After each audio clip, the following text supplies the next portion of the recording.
उत्पत्ति अध्याय 19। उत्पत्ति अध्याय 19। सांझ को वे दो दूत सदोम के पास आए और लूत सदोम के फाटक के पास बैठा था। सो उनको देखकर वह उनसे भेंट करने के लिए उठा और मुंह के बल झुककर दंडवत कर कहा, हे मेरे प्रभु, अपने दास के घर में पधारिए और रात भर विश्राम कीजिए और अपने पाँव धोइए, फिर भोर को उठकर अपने मार्ग पर जाइए। उन्होंने कहा, नहीं, हम चौकी में रात बिताएंगे। और उसने उनसे बहुत विनती करके उन्हें मनाया। सो वे उसके साथ चलकर उसके घर में आए और उसने उनके लिए जेवनार तैयार की और बिना खमीर की रोटियां बनाकर उनको खिलाई। उनके सो जाने से पहले उस सदोम नगर के पुरुषों ने, जवानों से लेकर बूढ़ों तक, वरन चारों ओर के सब लोगों ने आकर उस घर को घेर लिया और लूत को पुकार कर कहने लगे कि जो पुरुष आज रात को तेरे पास आए हैं वे कहाँ हैं? उनको हमारे पास बाहर ले आ कि हम उनसे भोग करें। तब लूत उनके पास द्वार के बाहर गया और किवाड़ को अपने पीछे बंद करके कहा, हे मेरे भाइयों, ऐसी बुराई न करो। सुनो, मेरी दो बेटियां हैं जिन्होंने अब तक पुरुष का मुंह नहीं देखा। अच्छा हो तो मैं उन्हें तुम्हारे पास बाहर ले आओ और तुमको जैसा अच्छा लगे वैसा व्यवहार उनसे करो, पर इन पुरुषों से कुछ न करो, क्योंकि ये मेरी छत के तले आए हैं। उन्होंने कहा, हट जा। फिर वे कहने लगे, तू एक परदेशी होकर यहाँ रहने के लिए आया, पर अब न्यायी भी बन बैठा है। सो अब हम उनसे भी अधिक तेरे साथ बुराई करेंगे। और वे उस पुरुष लूत को बहुत दबाने लगे और किवाड़ तोड़ने के लिए निकट आए। तब उन पाहुनों ने हाथ बढ़ाकर लूत को अपने पास घर में खींच लिया और किवाड़ को बंद कर दिया। और उन्होंने क्या छोटे क्या बड़े सब पुरुषों को जो घर के द्वार पर थे अंधा कर दिया। सो वे द्वार को टटोलते टटोलते थक गए।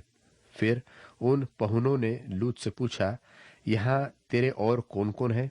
दामाद, बेटे, बेटियां, व नगर में तेरा जो कोई हो उन सबों को लेकर इस स्थान से निकल जा, क्योंकि हम यह स्थान नाश करने पर है, इसलिए कि इसकी चिल्लाहट यहोवा के सन्मुख बढ़ गई है और यहोवा ने हमें इसका सत्यानाश करने के लिए भेजा है।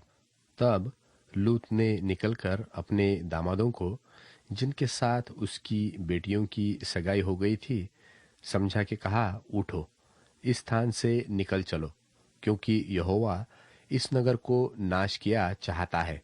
पर वह अपने दामादों की दृष्टि में ठट्ठा करनेहारा सा जान पड़ा।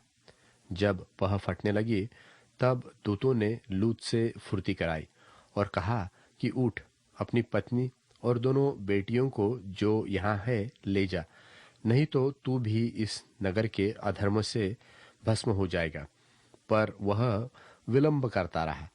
इससे उन पुरुषों ने उसका और उसकी पत्नी और दोनों बेटियों का हाथ पकड़ लिया, क्योंकि यहोवा की दया उस पर थी, और उसको निकालकर नगर के बाहर कर दिया। और ऐसा हुआ कि जब उन्होंने उनको बाहर निकाला तब उसने कहा, अपना प्राण लेकर भाग जा, पीछे की ओर न ताकना और तराई भर में न ठहरना, उस पहाड़ पर भाग जाना, नहीं तो तू भी भस्म हो जाएगा। लूत ने उनसे कहा, हे प्रभु, ऐसा न कर। देख, तेरे दास पर तेरी अनुग्रह की दृष्टि हुई है और तूने इसमें बड़ी कृपा दिखाई कि मेरे प्राण को बचाया है, पर मैं पहाड़ पर भाग नहीं सकता। कहीं ऐसा न हो कि कोई आपत्ति विपत्ति मुझ पर आ पड़े और मैं मर जाऊं। देख, वह नगर ऐसा निकट है कि मैं वहां भाग सकता हूं, और वह छोटा भी है। मुझे वही भाग जाने दे। क्या वह छोटा नहीं है? और मेरा प्राण बच जाएगा। उसने उससे कहा, देख, मैंने इस विषय में भी तेरी विनती अंगीकार की है कि जिस नगर की चर्चा तूने की है उसको मैं नाश न करूंगा। फुर्ती से वहां भाग जा, क्योंकि जब तक तू वहां न पहुंचे तब तक मैं कुछ न कर सकूंगा। इसी कारण उस नगर का नाम सोअर पड़ा। लूत के सोअर के निकट पहुंचते ही सूर्य पृथ्वी पर उदय हुआ। तब यहोवा ने अपनी ओर से सदोम और अमोरा पर आकाश से गंधक और आग बरसाई और उन नगरों को और उस संपूर्ण तराई को और नगरों के सब निवासियों को भूमि की सारी उपज समेत नाश कर दिया। लूत की पत्नी ने, जो उसके पीछे थी, दृष्टि फेर के पीछे की ओर देखा और वह नमक का खंबा बन गई। भोर को इब्राहिम उठकर उस स्थान को गया जहां वह यहोवा के सन्मुख खड़ा था, और सदोम और अमोरा और उस तराई के सारे देश की ओर आंख उठाकर क्या देखा कि उस देश में से धधकती हुई भट्टी का सा धुआं उठ रहा है। और ऐसा हुआ कि जब परमेश्वर ने उस तराई के नगरों को जिनमें लूत रहता था उलट पुलट कर नाश किया, तब उसने इब्राहिम को याद करके लूत को उस घटना से बचा लिया। और लूत ने सोर को छोड़ दिया और पहाड़ पर अपनी दोनों बेटियों समेत रहने लगा, क्योंकि वह सोर में रहने से डरता था। इसलिए वह और उसकी दोनों बेटियां वहां एक गुफा में रहने लगे। तब बड़ी बेटी ने छोटी से कहा, हमारा पिता बूढ़ा है और पृथ्वी भर में कोई ऐसा मनुष्य नहीं जो संसार की रीति के अनुसार हमारे पास आए।